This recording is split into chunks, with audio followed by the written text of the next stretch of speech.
Jaxel Media, Alexis, Kyle, and our beautiful guest, S.Saik. Yes, this is a long-awaited podcast, right? Yeah. I mean, I know we just started, but we've been kind of talking about it a little bit. They've been plotting. I'm ready. I'm here. Trying got to some get stuff off our sleeves. trying to Let's get go. her here. All right, so let's go ahead and just get into the nitty-gritty. S.Saik, tell everybody who you are and what you represent as a brand. All right. I'm S.Saik. I am a musician from West Palm Beach, Florida. I like to promote self-love. I have the Love Yourself gang. That's like pretty much everything in my brand is about just mental health awareness, really big in the LGBT plus Amen. community.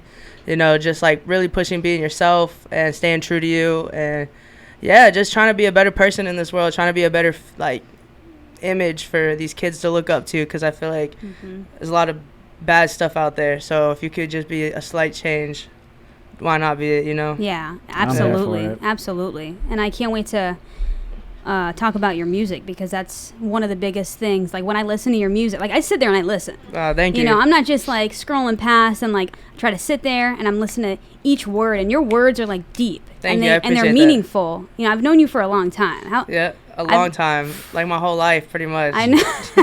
I mean, I was 16 when I met you guys, and we're a couple years apart, because I'm 32 right now. I'm 27. Oh wow! So you were legit when Yeah, I was met a you. jit. Yeah, Oh my god! I didn't like even 10, realize. 11, something like Yeah, that. but we were probably the same height, so I didn't even realize. Yep, yep, 'Cause you know yep. me. You know me. If anybody doesn't know me, Same height forever. same height. She's 10 years old. she's 4'9". Just stay here. No, I'm not. 5'1", I'm 5. 5 But foot. even On the dot. On the dot. We were in remember? between.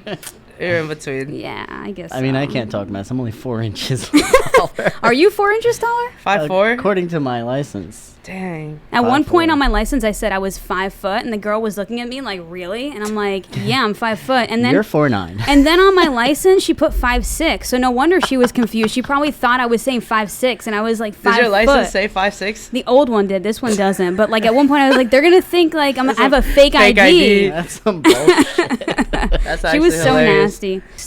Who is S.Saik, and did anyone impact you as far as like for you to move forward with this career? Like, Oh, yeah, definitely a lot of people impacted me. Yeah, I mean, I don't know. I guess that's kind of broad, because I was so influenced by so many different like genres of music. Like I started playing violin when I was 7. Oh shit. see, I didn't know that. Yeah, I played violin That's like all awesome. through school, and like when I was like 9 is when I was like, yo, I actually want to start rapping, which was super random, like super random. I don't even know what the fuck I was on, but You just felt it though. You were like, this is it. I was in 4th grade, and my teacher was like, yo, here's your vocabulary words for the week, and you got like 10 vocab words, and You're spitting bars. I was like, yo, I'm gonna write a rap about it with the 10 vocab words. And then I came to school the next day, and I was like, to my class, I was like, yo, I got this rap with the vocab I words. love it. And everybody started like clapping, and in that moment I was like, that's it. So you wrote that rap to remember your vocab words. Yeah. That's mnemonics. That's exactly how I remember shit. No, seriously. I make songs to Yeah. remember stuff, See? and it helps me learn. And Yeah. that's what I teach my kids. I try to like make it fun. That's why ABCs is a Yeah, song. yeah. That's why 1, 2, 3. When you're like, if you listen to some songs and people are like singing 1, 2, Yeah, 3, yeah, 4, like this is how people Learn remember. it. Yep. That's how I've always been. Music always helps, because I remember someone telling me like it's crazy how someone can learn the lyrics to a song, one of their favorite songs, in a day, in Yep. hours. Yep. But like with other stuff that don't matter, like math, Right, right. it's it's difficult for a lot people. So it's interesting. Words are impactful. Mm-hmm. So impactful. Yeah, they hurt worse than stones. Facts. Facts. No, that's interesting that you played the Yeah. violin. I played Yeah. for 3 years. Started off in middle school into high school. Oh, yeah? I guess I lost the interest, I think, because of just school. But Same. if I continued to do it outside of it, it would have definitely become a hobby. Literally the exact same. So I went to the elementary school, the arts, and then I went to Bach for it. wow. And I actually auditioned for Dreyfus and got into Dreyfus. Nice. But at that point, I was so over it, because like my whole life, and it got real serious too. Like my 8th grade year going to 9th grade, it was like my whole life was violin. Like I was forced to do. It was like a requirement. You had to do private lessons. But did you like it? Did you enjoy it? I did. I loved it at first until Miss BB at Bach Middle School. Shout out Miss BB. Hope you see this, lady. You suck. It's not for real. She hated me. Like I don't know. She has some kind of vendetta against me, and she just like she was really mean to me, and she made me like kind of start acting out because I stopped caring. Because I was like, fuck this lady and this class. And then, I don't know, I guess going into high school, I was like, had this imprint in my brain that the next 4 years were going to be just like the last 3 years of middle school were with Miss BB, because she was super close with the orchestrator and Dreyfus. And the lady from Dreyfus was always like coming into our classes, like visiting and helping in ways to get us ready for high school. So I was like, damn, I don't want to deal with this. But I regretted it because as soon as I went to Gardens High School, my first day of school, I immediately realized I fucked up. I was like, dang, this is not my scene. I was like, I don't want to be in this type of scene. I know. So I tried to audition 10th grade year to get back into Dreyfus, and I didn't get in. Oh, man. It's so much harder. There's only like, a couple slots as to freshman year. I didn't know that. I thought like we just all went to Gardens, but I remember your brothers, both of them didn't go to Gardens, right? Or was it just one? Nick went to Gardens. Then Tommy went to Suncoast. That's what it was. Yeah. I remember Suncoast. And that's a great school, too. It is a good school. Nick went to Suncoast, too, but then he left. I don't know why. He might have got kicked out. It was a different time. We were doing different things, but you always had talent. Like you can tell whether it's violin or rapping, whatever, it's musical talent. Like you knew what you liked at a young age. Yeah, when I started rapping, that's when I knew for sure. I was like, I don't want to do nothing else, and I literally never wanted to do anything else other than like own my own business, But that kind of was all. From a very young age, I knew I was going to start all of it from music. You know what I mean? I was like, one way or the other, this is all going to branch off from music. And I just never looked back. I never really created a plan B. I didn't really care. I know how you feel. Like, this is it. Like, it's all or nothing. Make it or break it. Like, that's how I feel. Same thing about this videography thing. Like, there is no other option. That's how you have to look at it. Yep. And it's a good way to look at it for real. And honestly, life is whatever you make it. And people get discouraged very easily because you fail. Because it's hard. And you fail, and it's okay to fail. See, people don't realize that failure is the next closest step to success. Absolutely. Like you got to figure out these things, and it's very easy to get discouraged. What's Gary Vee say? You mess up, and he does say some like real stuff though. But he'll he say does, like you piece of shit. This is what you have to see. This is what you have to know. He gets like into it. Yeah, well, a lot of people don't want to hear that like blatant truth either. Is like you are 100% responsible for everything that happens to you in life. Absolutely. And a lot of people aren't really ready to face that reality. Yeah. A lot of people don't want to think like, oh, my life sucks because of me. They want to blame it on anybody. It has to be anybody's fault but mine. Yeah. You know what I mean? And don't get me wrong, obviously things are circumstantial, but I would say about 100% of our problems are our fault. Pretty much. You know what I mean? It's that energy that you're kind of, That's bringing on to you. Adversity is the foundation of success. There you go. And I was remembering adversity, but I forgot the next word, foundation. You need to get it tattooed. It's true. So you got it on you For forever. real.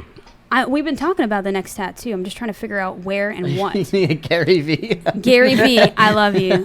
He did me. Honestly, like he's the reason why I quit my old job. Hell yeah. And I decided to do this. And thank God Joe was 100% with me because he believes me. He's amazing. That's awesome. But like if I didn't have him like to push me also, between Gary and my husband, like they're the real ones. Shout out to the husband. Amen. For real. Bye, Joe. Thanks for watching the kids. Yes. Thank you. And fuck these old jobs. Yes. We don't need to be under other people's supervision. Because we can cuss on here, right? We were. Yeah. All right, thanks. What are they this called? This is take two. Take two. We're doing well. Okay, go ahead. Hey, can you hear yourself nicely? Hello.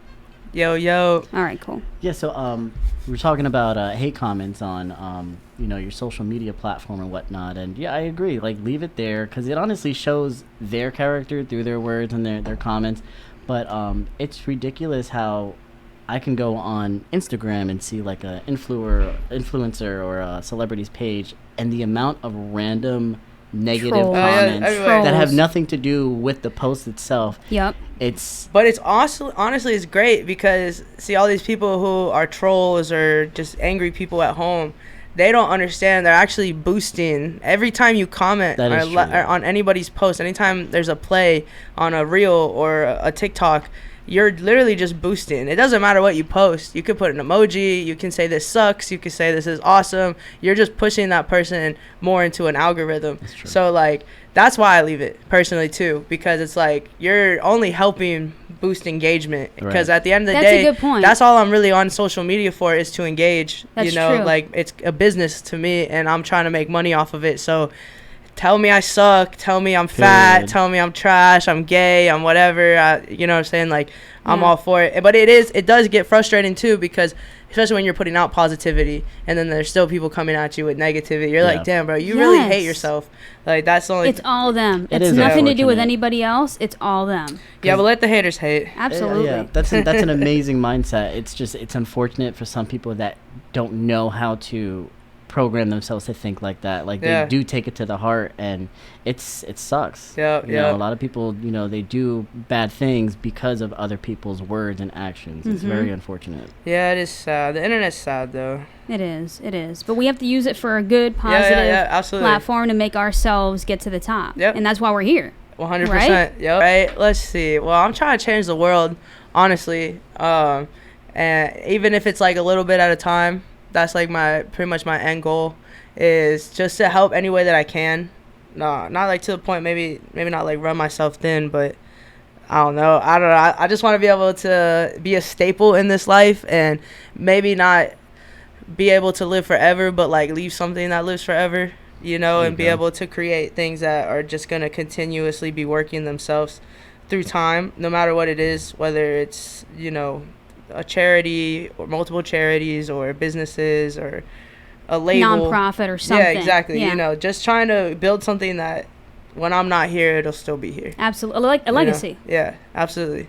And is there a particular song that's encompassing how you feel about the community and what you want to accomplish and things like that? Or, I mean, I know all of your songs are relevant, but one in particular? I mean, so I have Running Wild is like one of my favorite songs that I've ever made. Maybe it was me, maybe it was you. It's hard to see the truth when you live this lifestyle. Every part of me was a part of you. Remember back then I was running wild. I just needed you to hold me down. You was moving on and I was moving pounds. Every city that was coming out. Every show, you know, I shut it down. You said I'd never make it this far, yeah, I'm dead. Got me laughing to the top, yeah, who's next? I'm ready for the shots, yeah. I don't know if it like necessarily highlights like what I'm trying to convey in the world as a whole, but I think it definitely expresses a lot of who I am. And I briefly, like, you know, kind of talk about like the pain that I've been through and you know, situations that I've experienced, and kind of shedding light on like I'm okay now, you know. And like I talk in that song, like I say, like in the song, like, break out the cage, I'm safe. They don't want to see me this way. They don't want to see me okay. They just want to see me in chains. Hey, break out the cage, I'm safe. They don't want to see me this way. They don't want to see me okay. They just want to see me in chains. I'ma call up Johnny Dane. They keep playing with me, yeah. And I got love long wave. They spread that hate on me, yeah. I'ma call up Johnny Dane, who is a jeweler, if they keep playing with me. You know, like kind of like saying, like, you know, no matter what, people are gonna try to bring me down, but I'm gonna be okay regardless. So I would say right now, currently what's released, I would say Running Wild is a really good song that just kind of shows who I am and just like the type of person I am in this world. But I am dropping a project before the end of this year. It's called The Reawakening. The Reawakening. I feel like it is definitely a good representation of S.Saik, and just, I don't know, I feel like I grew up a lot this year, and everything that I've been through in life, I don't know, I feel like I've had a good way of expressing myself through the years, but I think this project is really going to highlight who I am, what I've been through, what I stand for, and like I'm putting everything behind this project because I truly believe this is that it. Yeah. I have strong faith in this project. I know how you feel. Like when you have faith in something, you just need to go all in and put everything on the table. And if it doesn't work out, you can't say that you didn't try. Exactly. I don't want to live with what ifs. Absolutely. That's so inspiring. You're a very inspiring person. I mean, just to watch you grow up for all these years. I mean, Kyle and I have known each other for 10 years now. So I introduced you guys, not maybe formally, but like you've seen him because he's my Mr. Sister, right? He's always around me. We go way back. Yeah. So you've known him too. So like just watching her thrive and grow up is so it's so cool. Just for like anybody who is watching this that would want to perform and wants to get on more shows, literally all I did was just constantly message people, and I just kept showing up. And even if I couldn't perform at the show, I would still go to the show and like go talk to whoever was throwing it, talk to the artists that were like behind it and stuff. Yeah, build connections. Yeah, and that's the way to do it. Just in the last like year and a half, 2 years now, I've done probably 100, 200 shows. I will never forget. Do you remember in I believe it was Lake Worth, there was a place called The Cottage. This was years ago. I've heard of it, but I've never been there. Did you ever bring me there? I don't think so. He brought me to everywhere. The Manor. I brought her to Roosters. Roosters was fun. I've never been to Roosters either, but I've heard of both The Cottage and Roosters. So The Cottage, it used to be, I think it was downtown Lake Worth, and it was a bar. They had an inside bar and an outside one, but it was mainly outside. It was very nice, and on Sundays it would be the gay nights, and they would have drag shows and whatnot, and Daisy Dead Puddle was usually the one that was there. And one year, and I was so underage too, but I was like 19 years old. I'm just standing there with my little self, and she stops, like she's talking whatever. She just stops. She goes, "Aww." She looks at me. You were 5. Yeah, she was like, "I'll probably go to jail by saying this alone, but you are so cute." Aww. Ever since then, I was like, I have to remember your name. There you go. Like, I'm not big on Drag Race. Don't kill me. But I'll never forget Daisy Dead Pedals. I love that. I like that because a lot of kids. That's awesome. A lot of kids need an influence that's positive. Yeah. Right? And she's a good influence. Well, I was 19. I wasn't a kid. I looked like a kid, though. But you looked like a kid. Stay looking young. That's a gift. As we get, remember, you still look young. He just turned 30. Damn. I mean, I just turned 32. Like y'all doing good. We're just enjoying our time. If I got rid of this, I'll go back 3 years. I swear. So how did you fully get started? Like getting your feet wet and being. Cause, honestly, though, I think I kind of remember the shift. It was a few years ago, and not a few years ago, quite some time now, but it was before I had Jackson. And I remember you saying, like, all right, I'm leaving Palm Beach, and you went somewhere, right? Yeah, I went to Georgia. That was the big step. Yeah, right? That was crazy. Yeah, that was such an interesting experience. It didn't work out. Obviously, I came back. But, yeah, that was, like, the first time where I was like, okay, I'm going to do this for real. And I really wish I had stuck to it, too. But I came back to Florida, unfortunately. But I had a really interesting opportunity up in Savannah, Georgia, where I was in contact with a producer who used to work with Sony. Mind you, at the time I didn't know this. I thought he was still working with Sony. Thought that he was, that was his career or whatever, but apparently he used to work with Sony. And he had owned a house. This was all real, this part at least. Okay. He owned a house up in Savannah that he had built a studio in. And he lived catty corner across the street in his house. Okay. And what his goal was to do was to, like, pretty much have, like, an Airbnb studio type deal. So what you would do is rent out the house. Because there was a room that you would stay in, and then you could use the studio to record it. And I was like, that's awesome. You know what I'm saying? Like, that's really dope. He heard of me, heard my music, whatever. He was a mutual friend at the time. And he wanted to meet me. He was crazy about my sound. He was like, yo, I believe in you, blah, blah, blah. He's like, I want you to come work in the studio. And I was like, okay, you know what I mean? And I was like, let me come and see what's up before I move over there or whatever. So I go, and it was like half built. Like the studio was there, but like the house part of it was like not a house. You know what I mean? Like there wasn't like a work, like the kitchen wasn't accessible, nothing? Nothing. Like there was running water only in the sink of the bathroom. Not in the shower? Not in the shower. Right? And he was like, yo, all this is going to be fixed. Like when, though? By the time you come back. Right? And I was like, okay, bet. And I'm like, I believed it, bro. You know, I was I was like 21 or something. So I was like, I believe this, you know. And so I was like, all right, bet. So I quit my job and I saved up some money and I was like, we're going to Georgia. And who's we? My old friend, David. He used to engineer my music, and we're like, all right, we were fully dedicated to this shit. You know what I mean? And we get up there and the house is still the exact same, right? And so I'm like, damn, this is crazy, bro. So I had like maybe like $2,000 to my name, and then I had to pay rent when I got up there because we were paying dude to rent out the house, which was only $600 a month, mind you, which isn't shit, you know what I'm saying? But I only had $2,000 and I didn't have a job, and there was no way to store my food, so I'm over here like eating out every single meal, you know what I mean? Money to please quick. So I ended up getting a job up there, and I hated it. What were you doing? I was working with dogs. I actually quit the same day. Oh, wow. So the job only worked for a day, and then I come home from work, and this dude, like, I don't even know, he brought over a puppy, and I was like, bro, I don't want a puppy.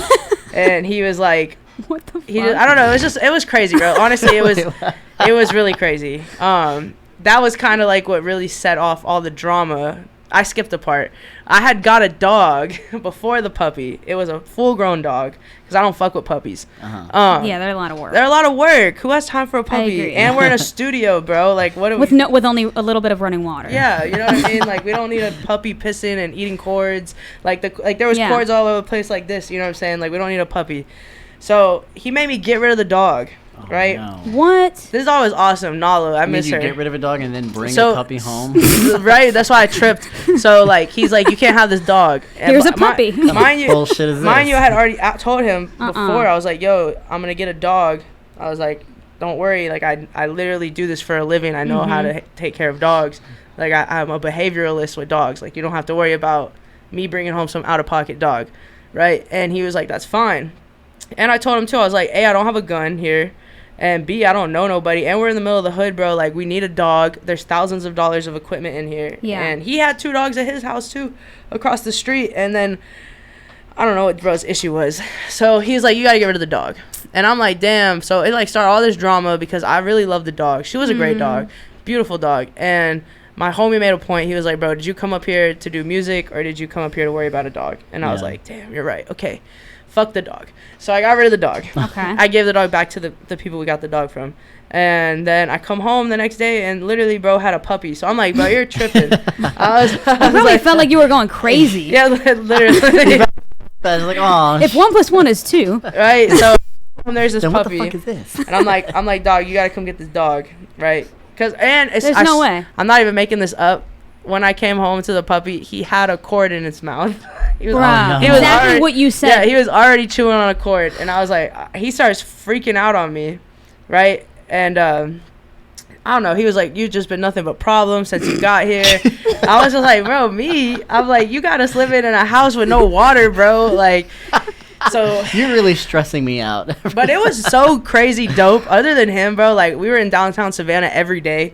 That is the best. Remember when we went? Like we were networking down there. Like we were talking to the college because I performed like 5 times in a row just because there were so many open mics and like everybody was so open like to let me perform and stuff. So that was dope. And then dude tripped and he tripped about the dog and I was just like, all right, bro, it's cool. I was like, I'm gonna just leave. You know what I mean? I was like, this isn't working. We were like, it was like a week and a half of living there. And I was like, this clearly isn't working. You know what I mean? I was like, this isn't going to work. So that all happened in a week? Like a week and a half, almost 2 weeks. Wow. And then, so it got even crazier. So I really had to come because I was going to stay. Crazy. I was going to stay. I was like, yo, it's cool. I have this other dog job lined up because I quit the one because the lady said the hard R right in front of me, bro. Like it was so casual. So I had to quit. That's why I quit. But then I had another dog job lined up. So I was like, yo, we could stay. And I was like, bro, rent is so cheap here. I was like, we could get rent in a couple days. You know what I mean? Like, we just got to hustle, and we don't have to go back to Florida. Mm-hmm. So I told bro that. I was like, listen, give me a few days, and I'm out of here. Like, don't, you know what I'm saying? Don't even stress it. Mm-hmm. Like, this ain't working. It's fine. It's all good. So we came to that conclusion. I was like, all right, we're leaving. And so we're chilling in the house, and next thing you know, this fucking 7-foot giant walks in that I've never seen in my life. And I'm just like, what the fuck is going on? And he's like, y'all got a problem with Mike? And I'm like, oh my God. I was like, I'm about security. Yeah, I'm like, we're about to die, right? Mind you, prior to this happening, Mike, the dude who had us up there, he's like friends with the most hood people in the world. Oh, like boy. Guns the size of you and like bags of drugs everywhere. Yeah, I saw a lot of crazy shit up there. So when the giant walked in, I'm like, fuck. Wait, so he kicked you guys out essentially, or? Yes. So the giant walks in, and I look at my friend like, what's happening? Because I'm not exaggerating. Bro he had to have been 7 feet tall and like 300 pounds. He looked like Shaq. That is scary. Seriously, like he looked just like Shaq. He's a tall man. Giant. So he's like, you got a problem with Mike? I'm over here like trying not to piss myself because I'm like, great, I'm gonna die. Like this is it. So Savannah, Georgia. I really watched how I talked, and I was like, no. I was like, we have a disagreement, and we worked through it, and everything's cool, and we're gonna be leaving here, so there's no problems. Right. You know what I mean? Emphasizing that. And he's like just looking at me like he wants to fuck us up, but he's probably like, I'm not gonna beat this girl's ass, and she's being nice, right? And then he's like, y'all got anything to drink? And then I'm in my head like, no, we don't have a fridge, bro. Like, where the fuck we gonna have a drink at? We don't have water. Can I shower here? Yeah, right. And so he's like, y'all got something to drink? And I'm like, no, we don't have nothing to drink. And he's just like, y'all gotta do better. Goes into the bathroom and pees, and then leaves.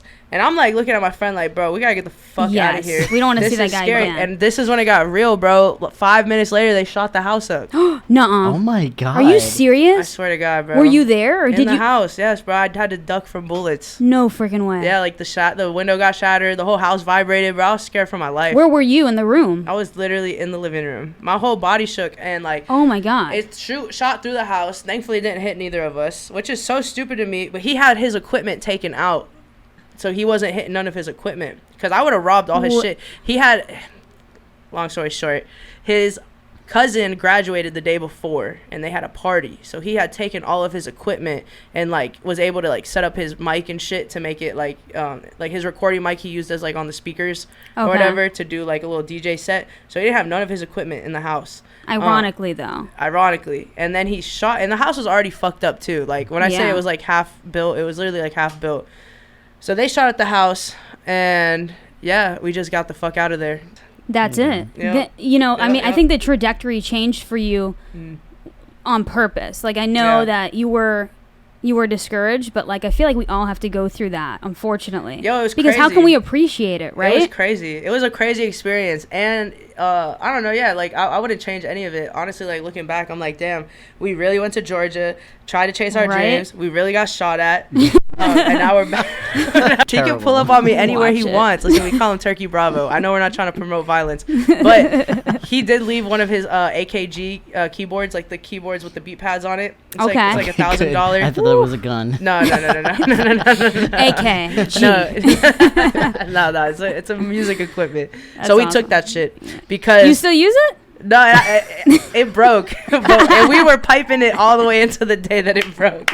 Yes, and I swear to God, Mikey Bravo, if they leave this in here and you see it, I would have stole everything. If it was there. No regrets. If it was there, I would have took everything. I would have took the computer, the mics, the cameras, gone. You would have had it all stored in your car conveniently, and you would have been gone. We would have been back in Florida, still using it to this day. You want to shoot at me? I'm taking your shit. No, that's how and I don't steal shit. Right. So I was like, this man's crazy, It's just bro. karma. It's just, you know what, though? Crazy. That karma is going to it's just going to come back full circle, if it hasn't already. For him. It has. A lot. Like, everything that's happened in the past, like, year, it's been a lot for you.